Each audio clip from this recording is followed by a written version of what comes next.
Assalamualaikum warahmatullahi wabarakatuh. Pada pertemuan ketiga ini tentang hari akhir, kita akan membahas Yaumul Hasyar, Yaumul Hisab, dan Yaumul Mizan. Bagaimana kejadian manusia pada saat itu. Ikuti terus video ini, jangan di skip, ikuti awal sampai akhir. Mudah-mudahan bermanfaat. Check it out.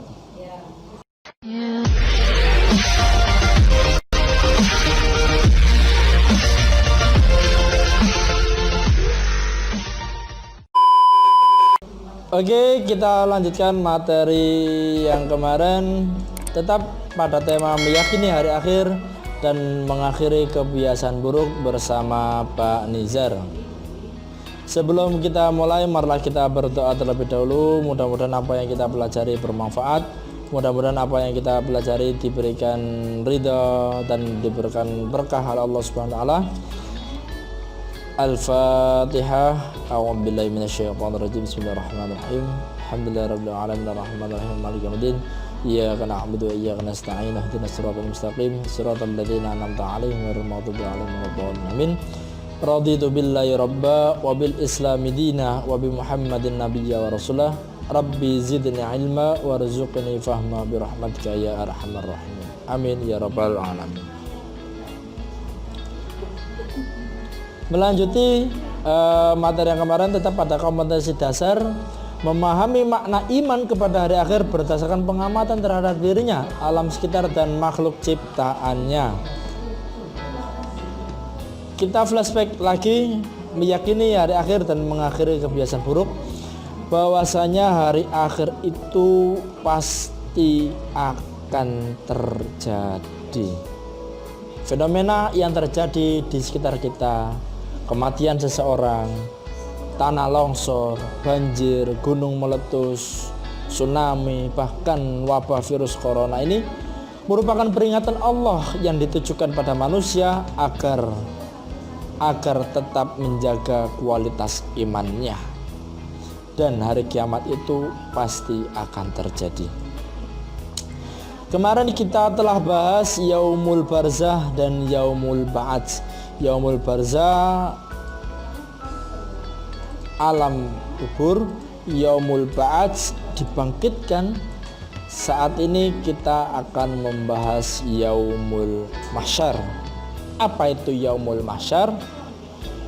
Yaumul Mahsyar yakni hari di mana manusia seluruh dunia dari zaman Nabi Adam hingga manusia umat Nabi Muhammad yang hidup terakhir kali dikumpulkan di suatu tempat berkumpul itu disebut dengan padang mahsyar. Jadi setelah hari kiamat tiba dan seluruh makhluk hidup di dunia ini binasa, selanjutnya malaikat Israel akan meniupkan sangkakala untuk yang kedua kalinya.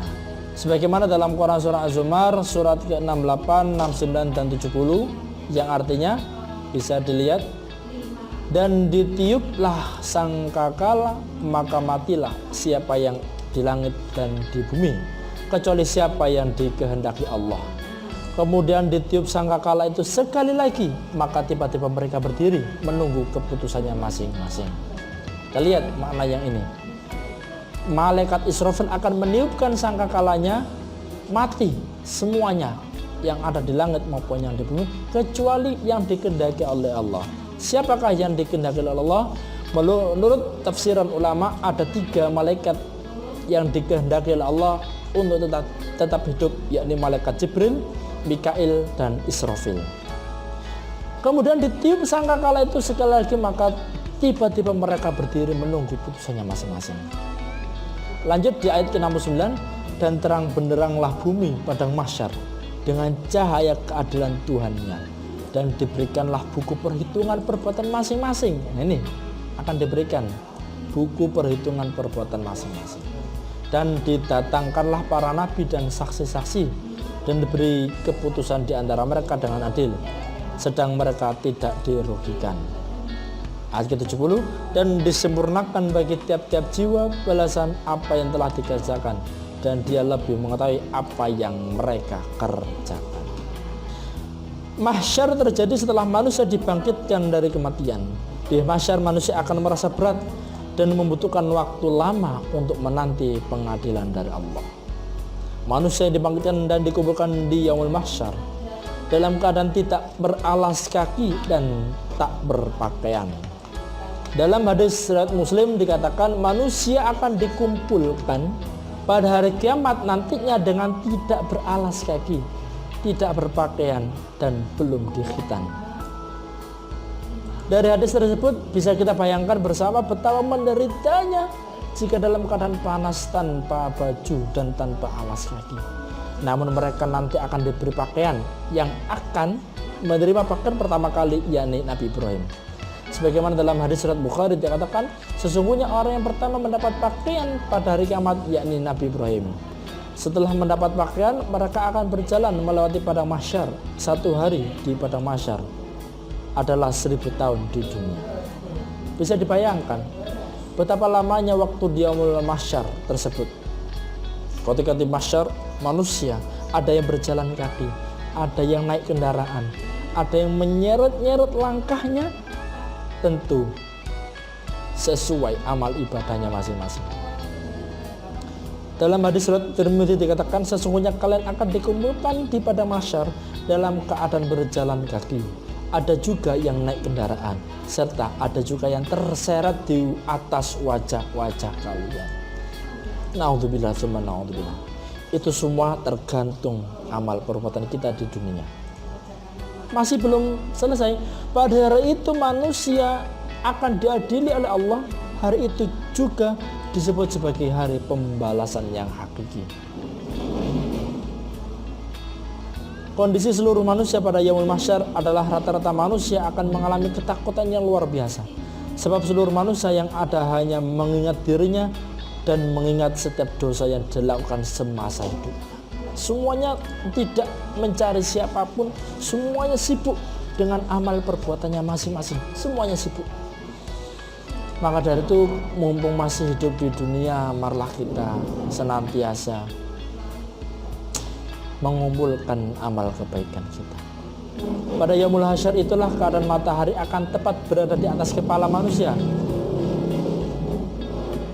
Bagi yang amalnya banyak, maka ia tidak akan tenggelam oleh keringatnya sendiri. Tetapi bagi yang banyak perbuatan kejahatan semasa hidupnya, perbuatan tercela semasa hidupnya, bisa jadi ada yang tenggelam disebabkan saking banyaknya keringat sendiri.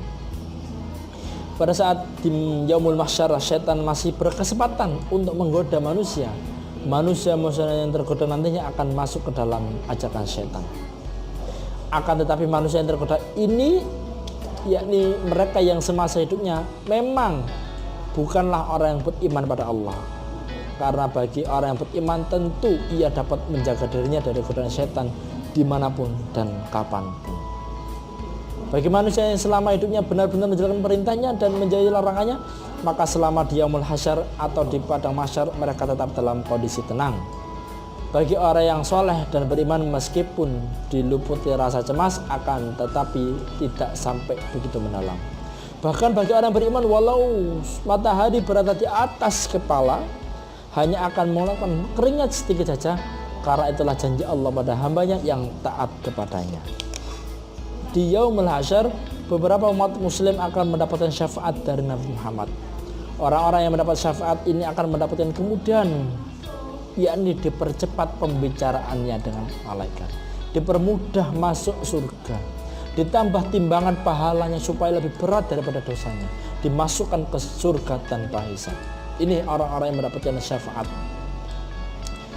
Lantas siapa sajakah golongan umat muslim yang mendapat perlindungan di yaumul mahsyar?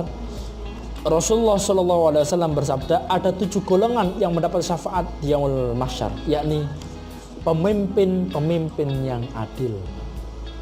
Ini yang akan mendapatkan syafaat, pertolongan.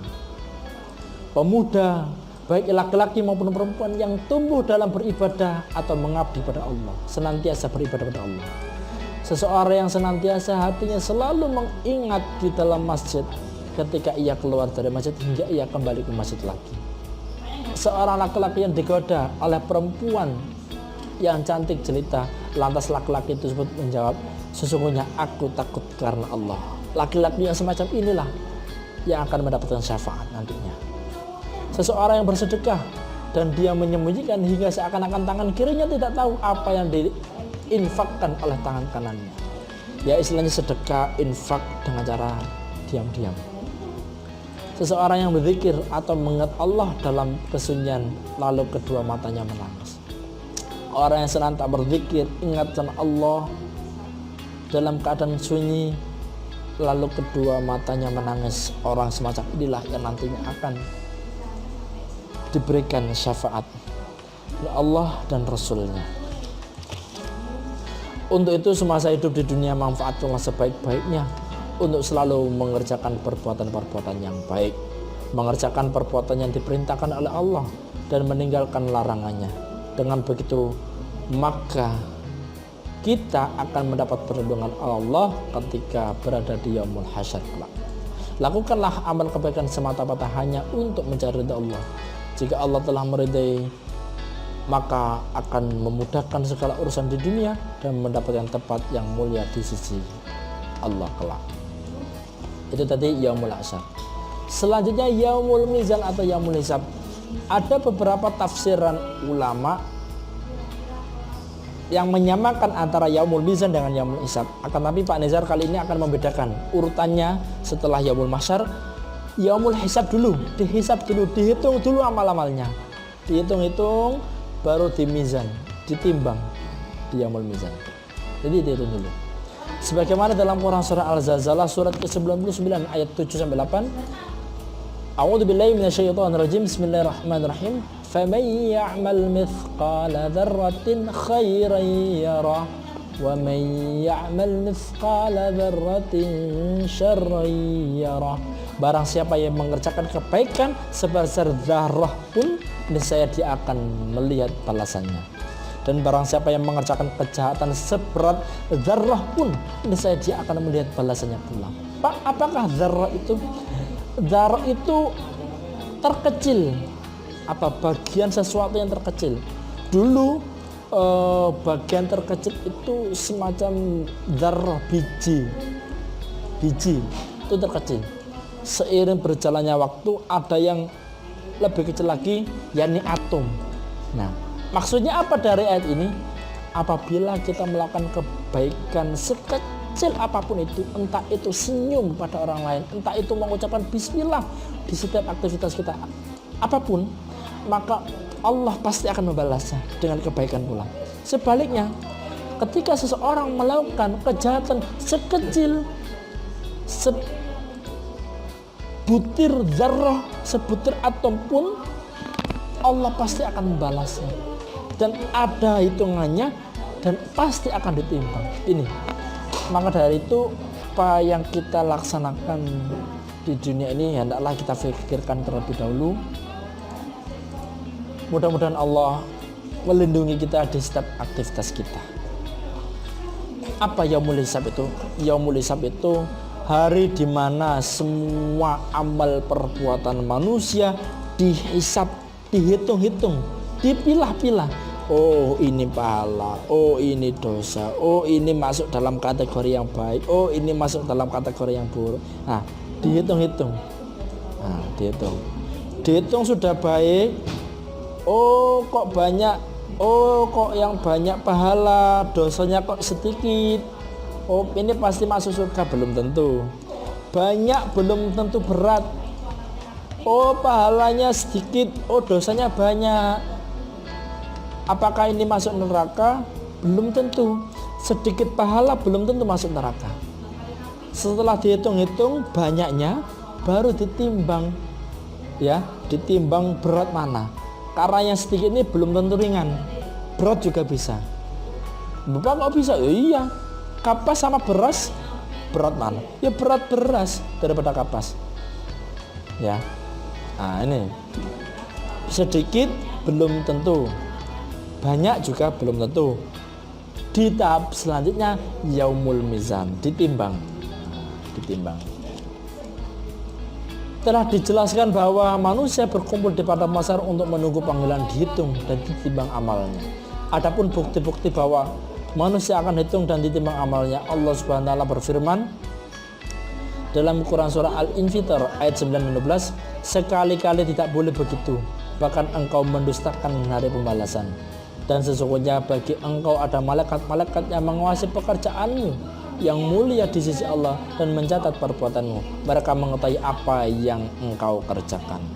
Allah pun juga berfirman dalam Quran surah Qaf ayat 18, tidak sesuatu ucapan pun yang diucapkannya melainkan ada di dekatnya malaikat pengawas yang selalu hadir.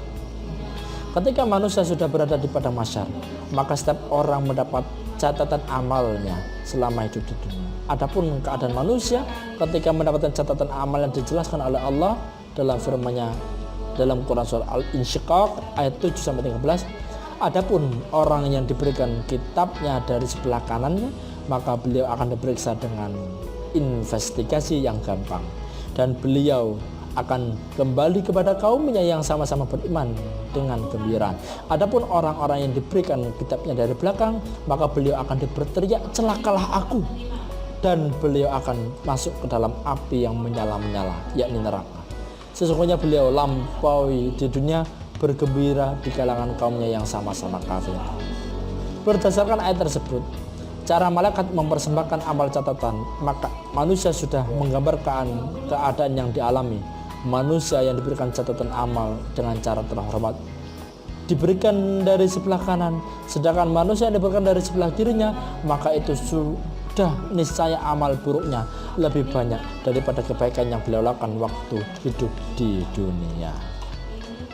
Manusia pada waktu itu tidak bisa lagi menyangkal dari apa yang ada di dalam buku catatan amalnya, lantaran yang dilakukan ada saksi yang diharapkan oleh Allah, termasuk yang dijadikan saksi yakni tangan dan kaki manusia, seperti yang Allah berfirman sebagai berikut dalam Quran surah Yasin ayat 65, pada hari ini kami tutup ekspresi mereka dan berkatalah pada kami tangan mereka, dan memberi kesaksianlah kaki mereka terhadap apa yang mereka pernah lakukan.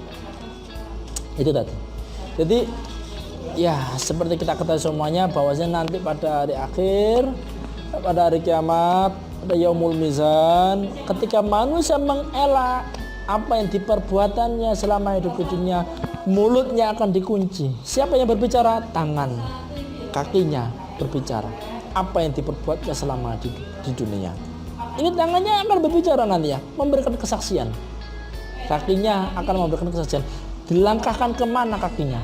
Tangannya digunakan hal yang bermanfaat atau yang mudarat nantinya. Semoga kita termasuk orang-orang yang Allah berikan keistiqomahan di dalam Islam hingga akhir hayat.